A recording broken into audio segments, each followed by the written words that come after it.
Reading of the Declaration of the Dicastery for the Doctrine of the Faith, Dignitas Infinita, on Human Dignity, published on the 8th of April, 2024. Declaration Dignitas Infinita on Human Dignity. 4. Some grave violations of human dignity. 33. In light of the previous reflections on the centrality of human dignity, the final section of this declaration addresses some specific and grave violation of that dignity.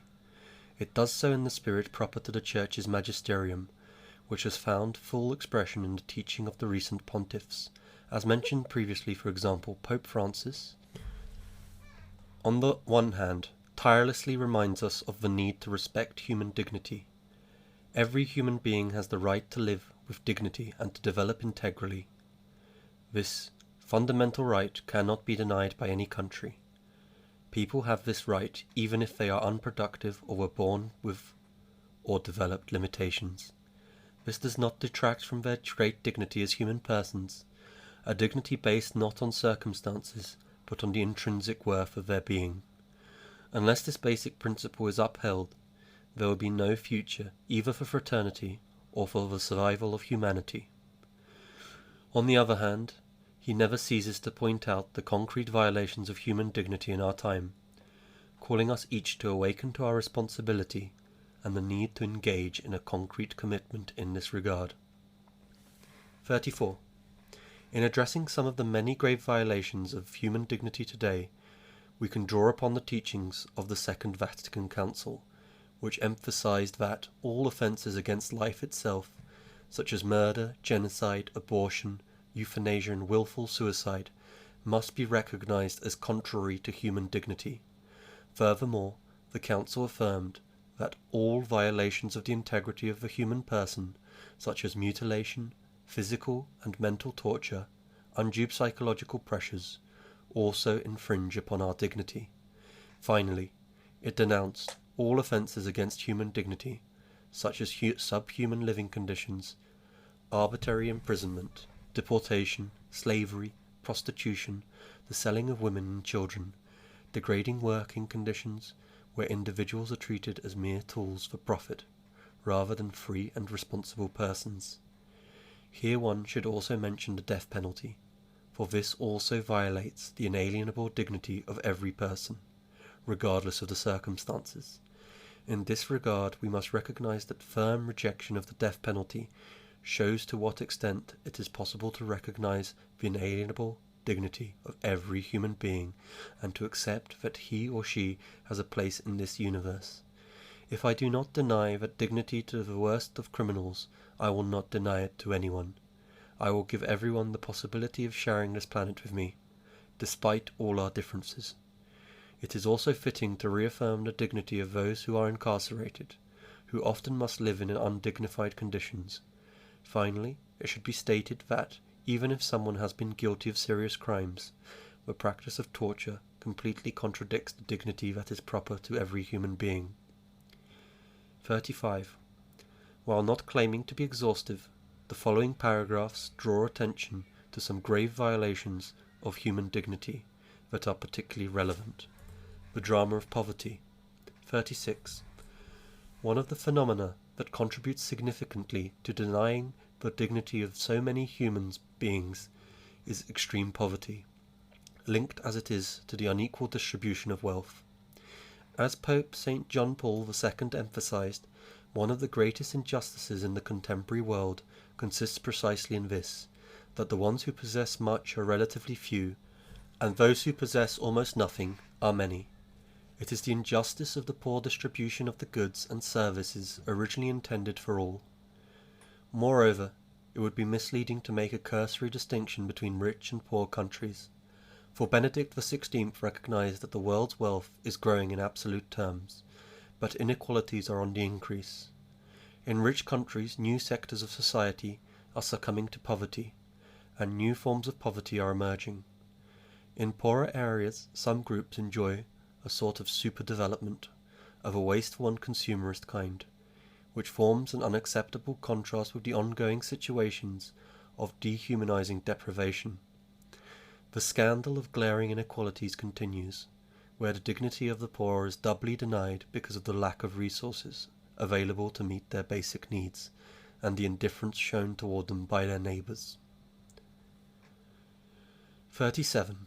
With Pope Francis, therefore, one must conclude that wealth has increased, but together with inequality, with the result that new forms of poverty are emerging.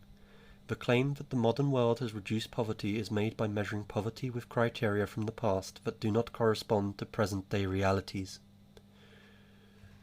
As a result, poverty can take a variety of forms, such as an obsession with reducing labour costs with no concern for its grave consequences, since the unemployment that it directly generates leads to the expansion of poverty. Among these destructive effects of the empire of money, it must be recognized that there is no poverty worse than that which takes away work and the dignity of work. Moreover, if some people are born into a country or family where they have fewer opportunities to develop, we should acknowledge that this is contrary to their dignity, which is the same dignity as those born into a wealthy family or country. We are all responsible for this stark inequality, albeit to varying degrees. War. 38. Another tragedy that denies human dignity, both in the past and today, is war. War, terrorist attacks, racial or religious persecution, and many other affronts to human dignity, have become so common as to constitute a real Third World War, fought piecemeal. With its trail of destruction and suffering, war attacks human dignity in both the short and long term, while reaffirming the inalienable right to self-defense and the responsibility to protect those whose lives are threatened. We must acknowledge that war is always a defeat of humanity. No war is worth the tears of a mother who has seen her child mutilated or killed. No war is worth the loss of the life of even one human being, a sacred being created in the image and likeness of the Creator. No war is worth the poisoning of our common home, and no war is worth the despair of those who are forced to leave their homeland and are deprived from one moment to the next of their home and all the family, friendship, social and cultural ties that have been built up, sometimes over generations. All wars, by the mere fact that they contradict human dignity, are conflicts that will not solve problems but only increase them. This point is even more critical in our time, when it has become commonplace for so many innocent civilians to perish beyond the confines of a battlefield. 39. Therefore, even today, the Church cannot but make her own the words of the pontiffs, repeating with Pope St. Paul VI, Jamais plus la guerre, jamais plus la guerre. Never again war, never again war. Moreover, together with Pope St. John Paul II, the Church pleads, in the name of God and in the name of man, do not kill, do not prepare destruction and extermination for people. Think of your brothers and sisters who are suffering hunger and misery. Respect each one's dignity and freedom, as much now as ever. This is the cry of the Church and of all humanity. Pope Francis underscores this by stating, we can no longer think of war as a solution, because its risks will probably always be greater than its supposed benefits. In view of this, it is very difficult nowadays to invoke the rational criteria elaborated in earlier centuries to speak of the possibility of a just war. Never again war. Since humanity often falls back into the same mistakes of the past, in order to make peace a reality, we must move away from the logic of the legitimacy of war. The intimate relationship between faith and human dignity means it would be contradictory for war to be based on religious convictions. The one who calls upon God's name to justify terrorism, violence, and war does not follow God's path. War in the name of religion becomes a war against religion itself. The travail of migrants. 40. Migrants are among the first victims of multiple forms of poverty. Not only is their dignity denied in their home countries, but also their lives are put at risk because they no longer have the means to start a family, to work, or to feed themselves. Once they have arrived in countries that should be able to accept them, Migrants are not seen as entitled, like others, to participate in the life of society, and it is forgotten that they possess the same intrinsic dignity as any person. No one will ever openly deny that they are human beings, yet in practice, by our decisions and the way we treat them, we can show that we consider them less worthy, less important, less human. Therefore, it is urgent to remember that every migrant is a human person who as such possesses fundamental, inalienable rights that must be respected by everyone and in every circumstance. Receiving migrants is an important and meaningful way of defending the inalienable dignity of each human person, regardless of origin, race, or religion. Human trafficking. 41. Human trafficking must also be counted among the grave violations of human dignity. While it is not a new phenomenon, it has taken on tragic dimensions before our eyes, which is why Pope Francis has denounced it in particularly emphatic terms. I reaffirm here that the trade in people is a vile activity, a disgrace to our societies that claim to be civilized. Exploiters and clients at all levels should make a serious examination of conscience, both in the first person and before God.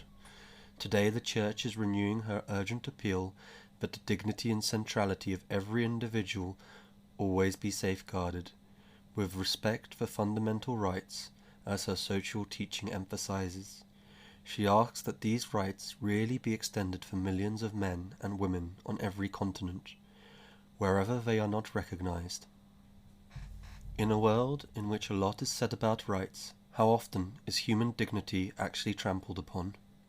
In a world in which so much is said about rights, it seems that the only thing that has any rights is money. 42. For these reasons, the Church and humanity must not cease fighting against such phenomena as the marketing of human organs and tissues, the sexual exploitation of boys and girls, slave labor, including prostitution, the drug and weapons trade, terrorism, and international organized crime. Such is the magnitude of these situations and their toll in innocent lives, but we must avoid every temptation to fall into a declarationless nominalism that would assuage our consciences. We need to ensure that our institutions are truly effective in the struggle against all these scourges. Confronted with these varied and brutal denials of human dignity, we need to be increasingly aware that human trafficking is a crime against humanity. It essentially denies human dignity in at least two ways. Trafficking profoundly disfigures the humanity of the victim, offending his or her freedom and dignity, yet at the same time it dehumanizes those who carry it out.